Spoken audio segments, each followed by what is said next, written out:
Alors, pour aller au ciel, si vous avez la grâce de recevoir les baptêmes, comprenez que pour ceux qui doutent encore pour changer leur baptême, il y a 4 éléments fondamentaux pour que ton baptême soit vrai.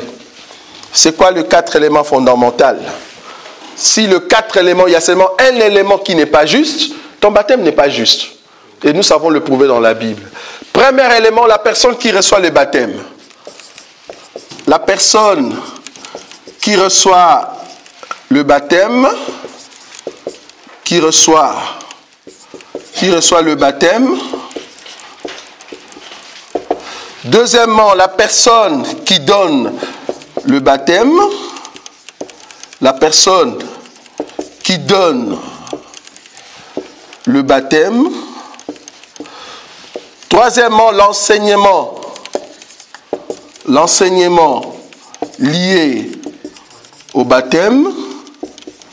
Et quatrièmement, les modèles.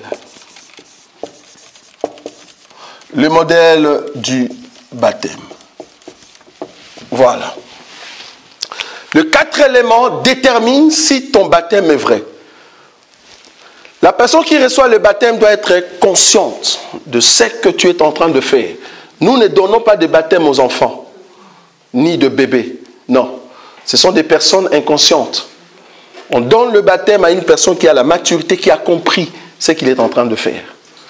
Donc tu dois être mature, comprendre ce que tu fais. Deuxièmement, la personne qui te donne le baptême, le jour du baptême, doit avoir un bon témoignage. Ce n'est pas du genre, ah c'est un monsieur impudique, adultère, un monsieur sorcier, menteur, escroc. Tu le sais, mais parce que tu l'aimes, parce que tu es fanatique, et tu vas recevoir le baptême auprès de cet homme-là. Non. C'est pour cela la personne qui reçoit le baptême doit bien vérifier les témoignages de la personne qui va lui donner le baptême. C'est très important. Parce que dans la Bible, nous croyons que Judas a donné les baptêmes. Ça, vous êtes d'accord avec moi? Parce que la Bible dit, Jésus lui-même ne donnait pas les baptêmes, c'était ses disciples qui donnaient les baptêmes. Ses disciples, c'est qui? Judas à l'intérieur. Mais Judas qui donnait le baptême, la seule personne qui savait la vie de Judas, c'était Jésus lui-même. Tout le monde croyait que Judas était un apôtre. Donc, le jour du baptême, si je ne sais pas que Judas, un jour, il va régner le Seigneur ou soit vendre le Seigneur, je reçois le baptême, mon baptême est vrai. Amen.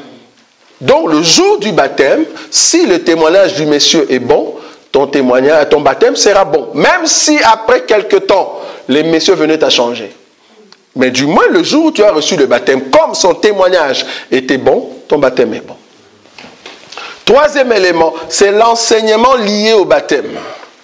Quand nous disons l'enseignement lié au baptême, tu ne peux pas recevoir le baptême au nom du Père et du Fils et du Saint-Esprit.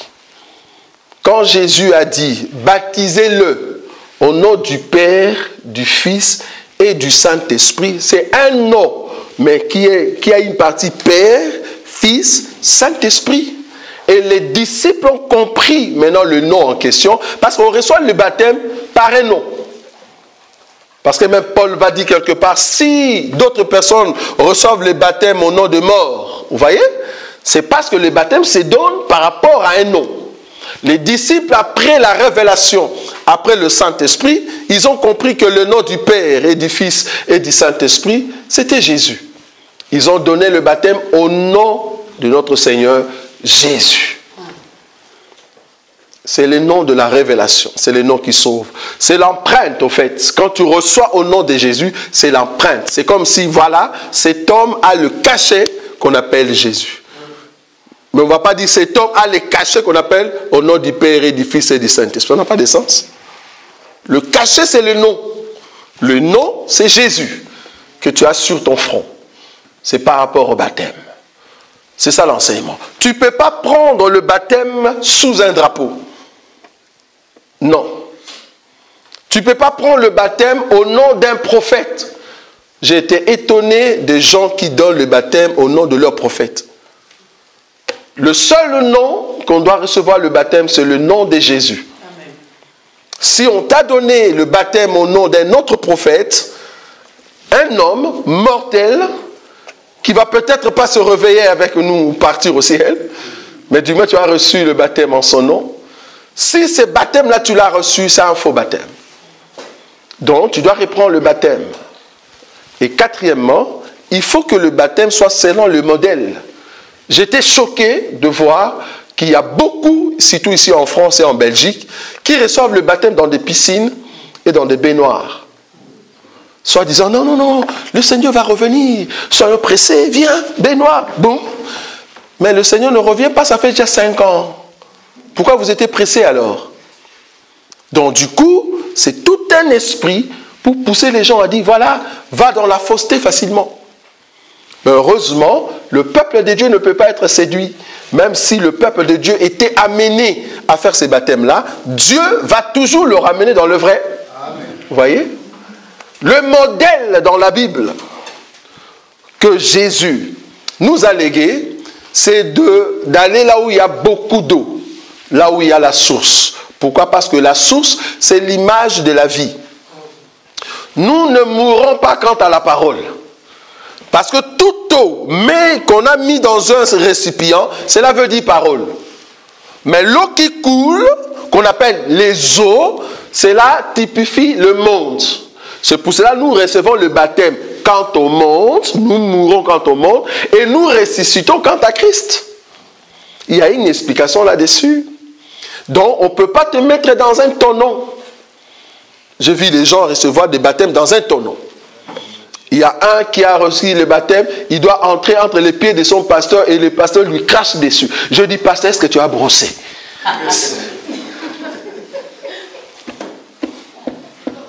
Vous voyez? Il y a une église, ils vont te baptiser, ils disent, ok, avant de recevoir le baptême comme les autres, c'était quoi? Nicodème, pas Nicodème. Il y a l'autre qui a reçu le baptême du feu d'abord, du Saint-Esprit, et il fallait qu'il reçoive le baptême d'eau après. Le Corneille. Ils disent, non, non, tu dois d'abord recevoir le baptême du feu. Le feu en question, c'est vraiment feu, feu, feu.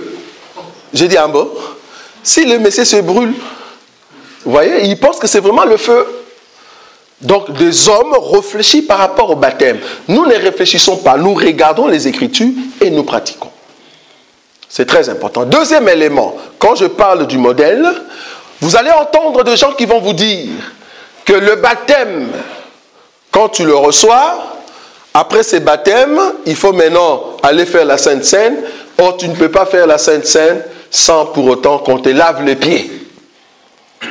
Nous, dans notre évangile, nous ne lavons pas les pieds. Et nous ne donnons pas de mouchoirs, oubliez. Laver les pieds, tu nous as lavé les pieds et les mamans, tu vois les mollets des mamans, tu vois les mollets des papas, et tu laves, tu prends tout l'eau en question, tu l'as amené où? Sorcier? Tu es un sorcier, tu amènes cette eau là où? Pourquoi tu nous laves les pieds? Jésus a lavé les pieds, il a dit, est-ce que vous avez compris ce que je fais? C'est-à-dire, il y a une sorte d'énigme. Il faut maintenant rechercher l'énigme que le Seigneur avait fait.